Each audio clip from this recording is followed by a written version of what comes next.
दोस्तों, आप लोगों ने दिल्ली के उत्तम नगर का मामला तो देखा ही होगा, जो कि आजकल खूब सुर्खियों में है। सोशल मीडिया से लेकर मेन स्ट्रीम मीडिया तक लगभग हर चैनलों पर ही दिखाया जा रहा है मामला। आप लोगों से एक सवाल है, क्या देश में मीडिया चैनलों को दिखाने के लिए और कुछ नहीं बचा? शिक्षा, बेरोजगारी, स्वास्थ्य सुविधाएं, हम इन सब को छोड़कर सिर्फ धर्म की बातें कर रहे हैं। आप लोग भी देखते होंगे कि आए दिन कोई ना कोई घटना घटी जा रही है जिसे धार्मिक एंगल दिया जा रहा है, और मीडिया वाले भी अपने अपने हिसाब से मुद्दे चुन ले रहे हैं। आपने उत्तम नगर की घटना सुनी? जिस दिन ये घटना घटी यानी कि होली वाले दिन, उसी दिन एक और घटना घटी है। उत्तर प्रदेश की राजधानी लखनऊ में एक दलित युवक को सिर्फ हैप्पी होली बोलने पर एक अपर कास्ट के लड़के ने, उसके परिवार वालों ने मिलकर दलित युवक को चाकू मार दिया। वो लड़का मर गया। इस घटना को कहीं नहीं दिखाया जा रहा है।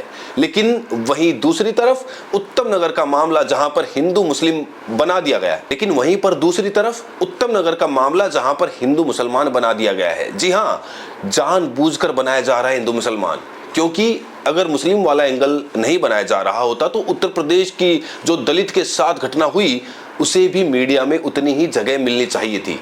लेकिन मीडिया में दलित वाली घटना को बिल्कुल जगह नहीं मिली है। ये कितनी दुखद बात है दोस्तों। लेकिन मैं कोशिश करूंगा, जितना मेरे वश में है, जितनी चीजों को मैं ढूंढ सकता हूं, मैं आपके सामने दिखाने की कोशिश करूंगा। एक बार आप उत्तर प्रदेश वाली इस घटना की वीडियो जरूर देखिए। भाई, हमारा दूसरा बेटा तो है, उनका घर बचाया जा रहा है, उनकी बिल्डिंग बचाई जा रही है, क्योंकि वो पंडित हैं। इतने बड़े पंडित हैं, इतना बड़ा पंडित नहीं है। संविधान, अरे हैप्पी होली बोलने से मर्डर हो जाएगा। मतलब शुरुआत में हैप्पी होली बोला था, बस हैप्पी होली बोलने से मर्डर हो जाएगा। ये कौन सी किताब लिखी है? आप लोग दलित हैं, इसके लिए मतलब हम दलित हैं, इसीलिए हमारे दलित समाज को जो है मार दिया। छत से ऊपर से चाकू लिए थी, खड़ी हुई थी। हमें लोगों को नहीं पता कि चाकू लेके नीचे आएगी। वो मैक्सी पहने हुई थी और शॉल दुपट्टा ओढ़े साल में छुपा के लेके आई थी। वो उसके भाई सूरज को, उसने भाई मार रहा था, मोहित तिवारी सूरज को मार रहा था नीचे, उसकी बहन ने चाकू के। अच्छा जी, अचानक से वो आई, चाकू उसने लेके दिया उसके पेट में।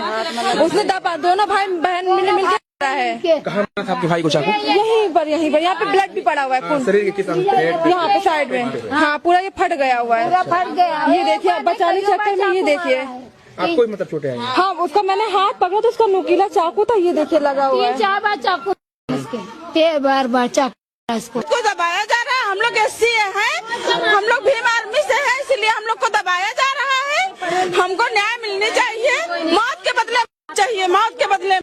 जैसे हमारे साथ, हमारे लड़के के साथ किया है, वैसे हमको उनके भी चाहिए। हमको दे दे, वो जनता को दे दे, हम लोग उनको ले, बस केस खत्म। हमारा लड़का मर गया, वैसे उनका भी जो है चाहिए। जैसे हमारा परिवार खराब हुआ, वैसे उनका भी परिवार खराब होना चाहिए। वो पंडित लोग हैं।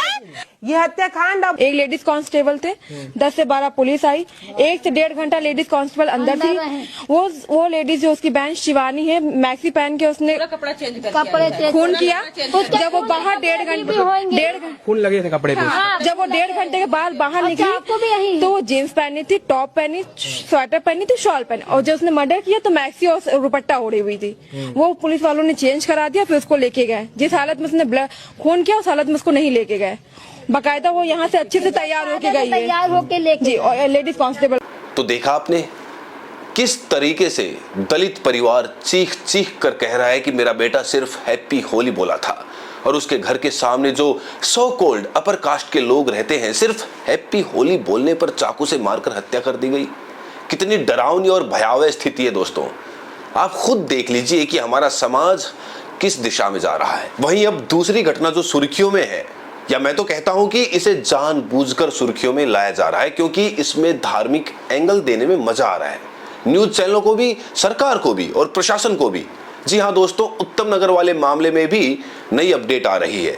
आपको दिखाते हैं कि जिस उत्तम नगर घटना को हिंदू मुस्लिम एंगल दिया जा रहा था, अब उसमें नए नए खुलासे हो रहे हैं। जरा वीडियो देखिए। एक लड़की लाइव आकर बता रही है कि किस तरीके से घटना घटी और किस तरीके से उसको धार्मिक रंग दिया जा रहा है। देखिए वीडियो। बड़े अवैध तरीके से हमारे घरों को तोड़ा जा रहा है, इलीगल तरीके से हमारे पुलिस के सामने हमारे घरों को तोड़ा जा रहा है। ये कहाँ पर लिखा हुआ है संविधान में कि बिना किसी बिना किसी लीगल तरीके से तुम किसी के घर पे बुलडोजर चला दो। हिंदू भाई और मुस्लिम भाइयों से हाथ छोड़ के गुजारिश है कि हमारी मदद करें, हमारी मदद के लिए सड़कों पे निकले, प्लीज हमारे लिए, हमारे साथ खड़े बोले। ये वीडियो आपने स्क्रीन पर देखी।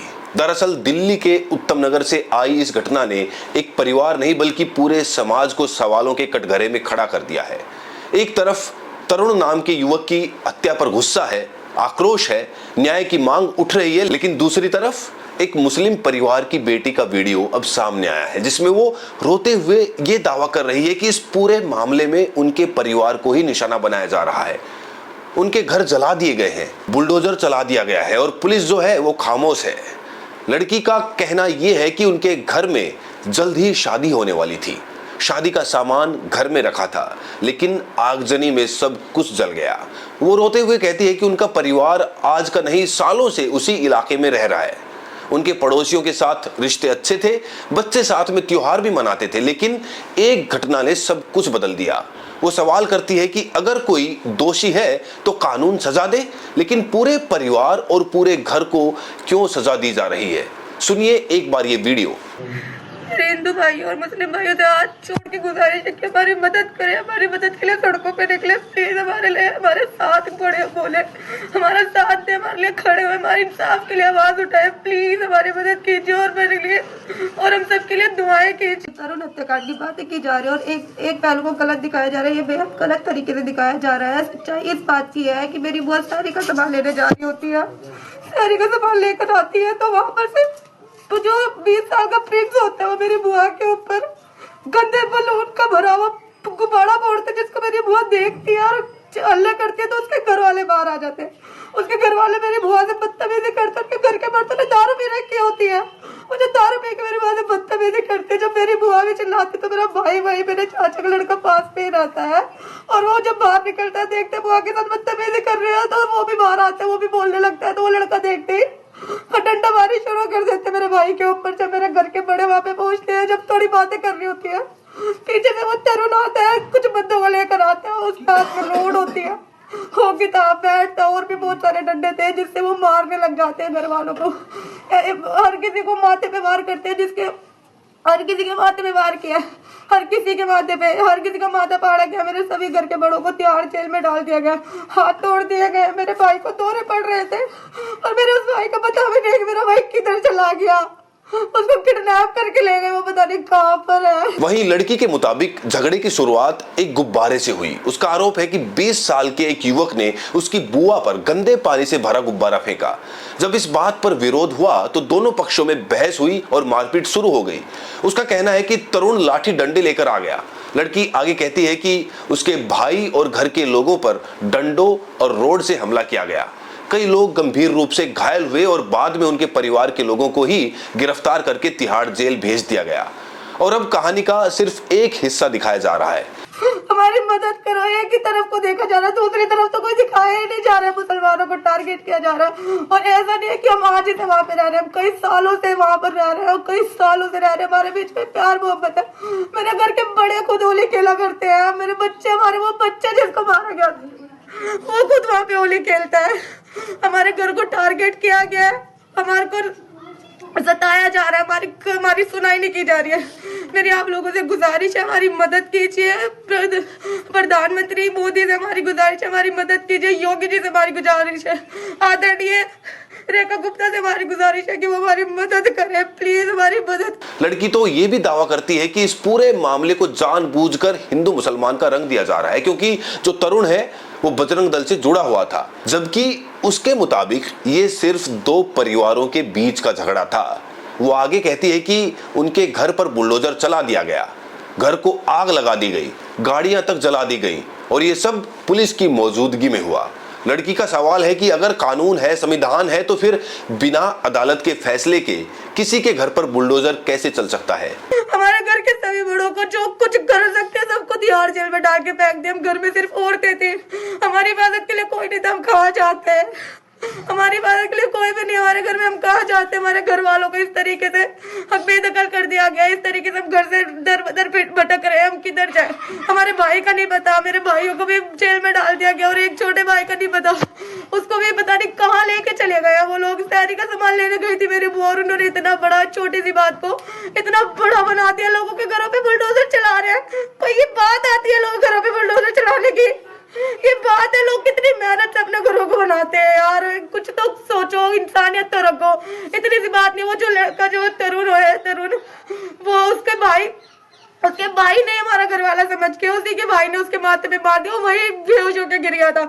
हमारे हाथों में एक डंडा तक नहीं था कि हम अपना सेल्फ डिफेंस कर सके। हम अपना सेल्फ डिफेंस करते, अगर हम अपना सेल्फ डिफेंस करते तो हमारे घर के लोगों को कुछ नहीं होता। हमारे घर के सारे लोग वहाँ जाकर वो हॉस्पिटल में ना जाते और उसके बाद उनको अच्छे से ट्रीटमेंट भी नहीं दी गई और उनको ले जाके तिहाड़ जेल में। लेकिन कहानी का एक दूसरा पक्ष भी है। तरुण जिसकी मौत हो गई है, उसका परिवार और उसके समर्थकों का कहना है कि इस झगड़े के दौरान तरुण की बेरहमी से हत्या कर दी गई। उनका दावा है कि गुब्बारे की घटना के बाद जब तरुण घर लौटा तो उस पर हमला हुआ और इसी हमले में उसकी जान चली गई।